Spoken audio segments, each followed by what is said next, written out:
టయానికి మా బాబు ఇక్కడ ఆడుకుంటున్నాడు.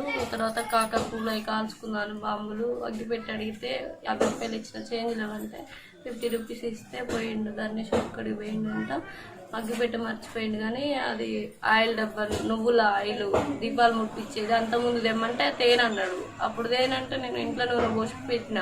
తర్వాత పోయి మళ్ళీ నువ్వుల డబ్బా తీసుకుండంట. 25 రూపాయలు చేంజ్ ఇస్తే పట్టుకుండంట. పట్టుకుని అట్నే నిలబడి చూస్తుంటే, అరే మీ మమ్మీ చూస్తుంది అక్కడ బాంబులు కాలుతున్నంట. ఎదురుగా వాళ్ళు చూస్తుంటే, వాళ్ళు కాలుస్తుంటే నేను చూసిండంట. మళ్ళీ ఏమంటే మీ మమ్మీ తిడుతుంది కూరను అని షాప్ అయినా అంటే ఇంకా వచ్చేసిండు.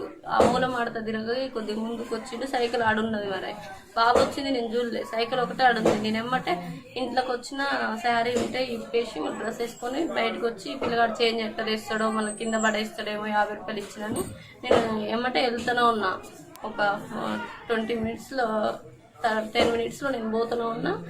పిల్లగాడు లేడు, సైకిల్ ఒకటే ఉంది. ఇక్కడ సైకిల్ పెట్టిండి, మావాడు ఎక్కడ పోతే అక్కడ తీసుకోపోతాడు, ఎటు కాకుండా ఇక్కడ పెట్టిపోయిందని ఆ పక్కన ఆంటీని అనుకుంటా ధన షాప్ వాళ్ళ భార్యని అడిగి, ఆంటీ మావాడు ఏం సైకిల్ ఈడబెట్టిండు అనుకుంటా వాళ్ళ ఆయన కాడికి పోయి అడిగిన, అంకుల్ మరి మావాడు సైకిల్ ఈడబెట్టిండు, బాబులు ఈడెట్టిపోయిండు అంకుల్ అంటే, వచ్చిండ్రా నూనె డబ్బా ఇచ్చిన మీ బాబుకి 25 రూపాయలు చేంజ్ ఇచ్చిన, బాంబులు చూస్తుంటే నేనే తిట్టి పోరా మీ మమ్మీ ఎదురు చూస్తుంది నీకోసం అని అంటే వాడు పోయిండ్రా.